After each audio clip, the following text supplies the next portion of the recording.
Good morning, everybody. Welcome to a new week in our course. I cannot believe it, but we are already starting Module 5. So, just to kind of wrap up where we've been, we just finished Module 4. I'm going to be grading the next couple of days your first case study. And so I try to get that graded to you by Thursday. I usually have time on Thursday to do some grading. So I'll try to get that to you on Thursday so that you can look at that feedback.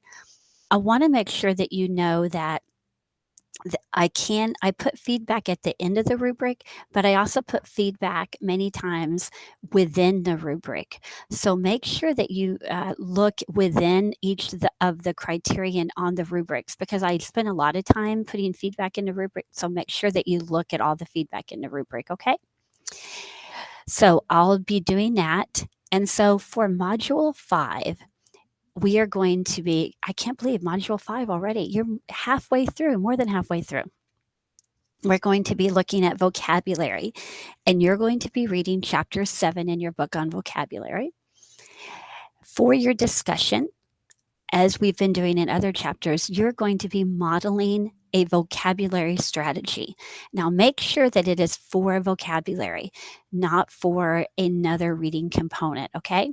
So, we're going to do a vocabulary strategy, and then you're going to be responding to a colleague's. Then you will have another case study that you're going to be doing, where in this case study, we have an English language learner. And you're going to read that case study, you're going to write a summary, and you're going to write some measurable goals and some instructional strategies for that student. So that will be what we're doing for Module 2. Don't forget that in Module 8, you do have the book whisperer that needs to be completed. You need to read that, and I sent you that information at the beginning of the course. You don't have to wait till week 8. You can start doing that right now. Okay? So I wanted to spend a minute to talk to you a little bit about vocabulary. Because I think it's really important. Like everything is important, but I want to show you or share with you a few vocabulary strategies. So, uh, a lot of this that I'm sharing with you now comes from a book called Word Nerds. And again, no one has paid me for any of this, but I worked with the authors of this book. And they were classroom teachers like all of you. Um, and Leslie Montgomery, Margot Holmes, and Brenda Overturf. Brenda Overturf and I were colleagues at the University of Louisville, and Leslie and Margot were her graduate students. And they had a class similar to this class, and they were working on strategies. And Leslie and Margot really enjoyed the vocabulary strategies, and out of that came this book called Word Nerds. And so I want to share some of what they have because it's in addition to what your book has. Your book has some great vocabulary strategies. I'm just going to share a few other strategies. So, one of the things that Leslie and Margot did, um, I worked with Leslie and Margot in Louisville, Kentucky, and it was in a professional development school. And so my students, instead of going to the University of Louisville, they came to this school called Atkinson. At the time, Atkinson was the lowest performing school in the state of Kentucky. So you could only go up. Very high poverty area. Um, I think at the time, the the average it was like $18,000, $19,000. Very high poverty. That's a year.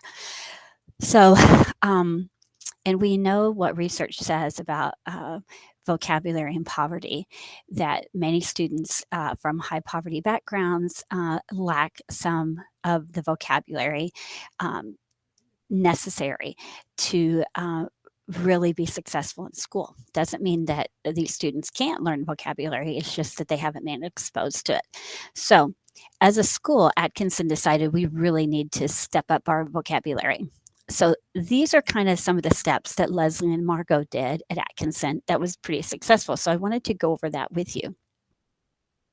So the first thing that they did is they introduced the vocabulary word using a pocket chart, word cards, or a closed sentence. And if you don't know what a closed sentence is, that is, I'm going to fix my spelling mistake here. A closed sentence is where you have the sentence and you have a blank, and then you have to put the word, what word goes in the blank, and then a kid friendly definition. Okay. Then we're going to do synonyms or examples, antonyms or non examples.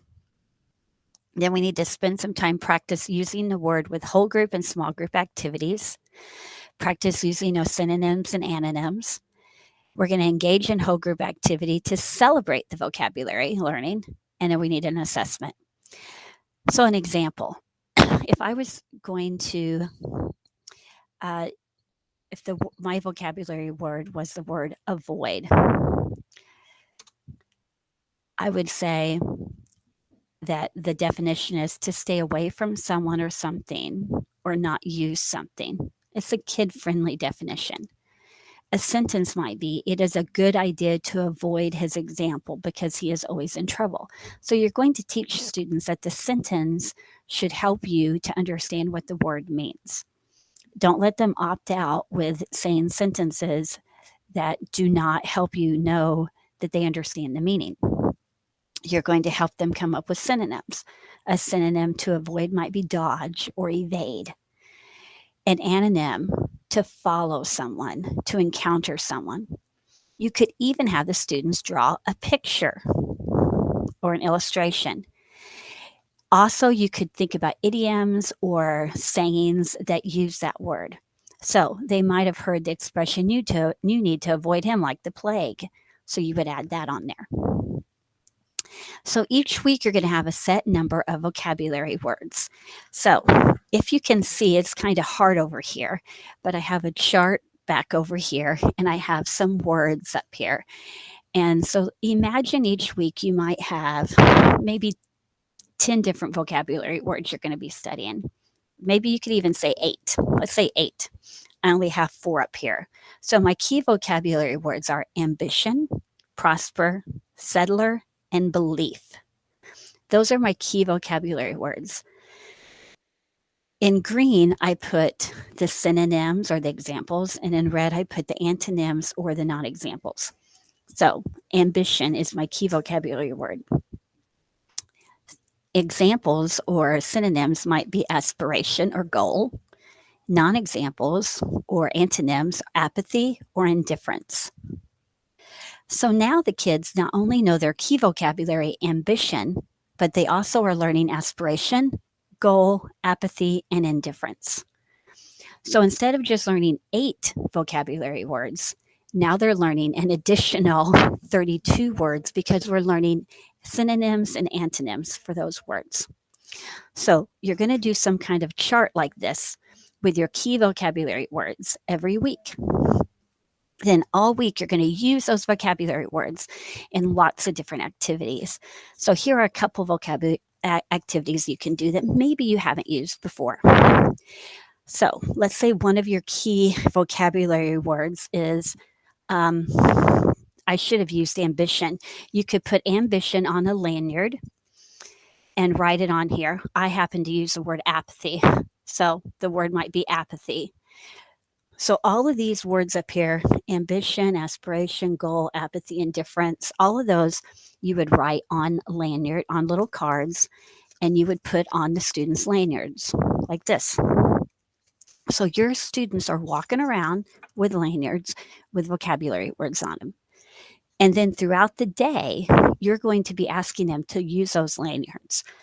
For example, you could say, I would like everybody whose vocabulary word means to move to get up. So pioneer, migrant, immigrant, vagabond, or nomadic could all get up.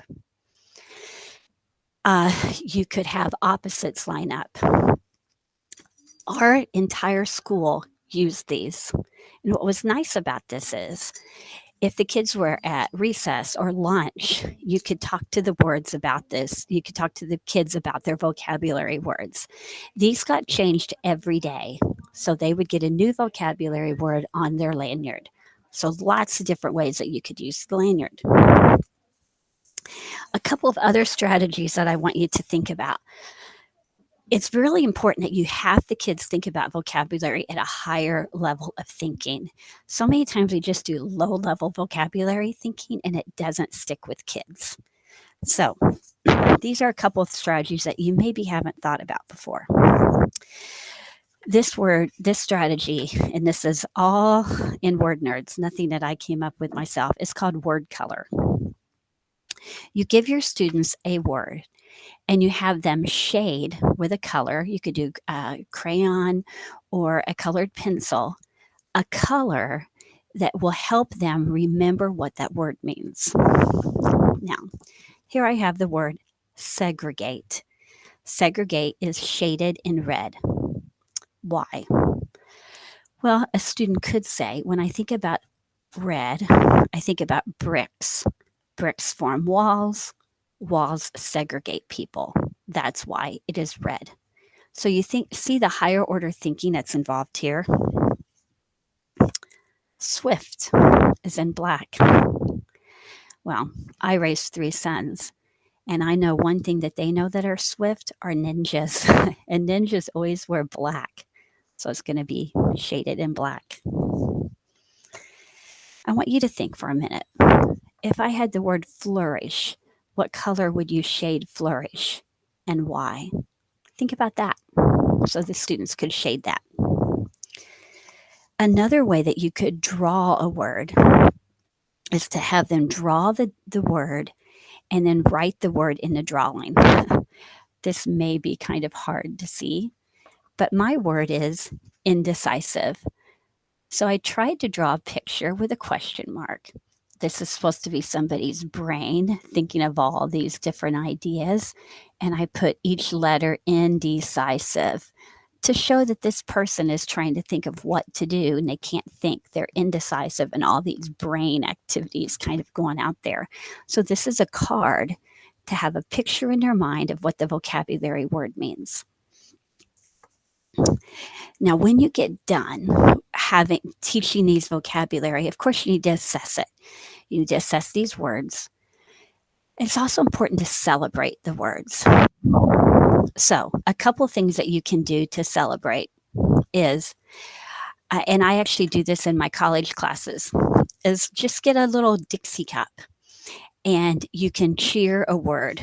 So, have your students introduce their word and you can say, I want to give a cheer to flourish. And they're going to say why they want to give a cheer to flourish.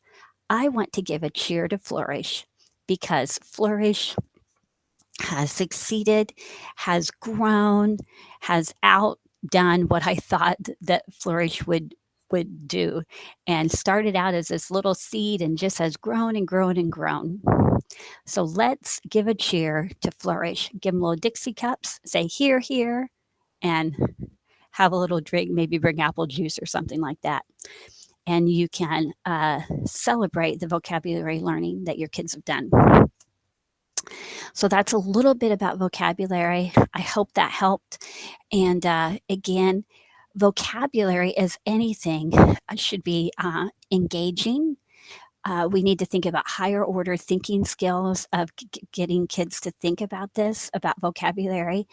And I want you to think about vocabulary strategies that are going to be beyond rote memorization, because we know that rote memorization just is not going to stick with kids. So that's all I have.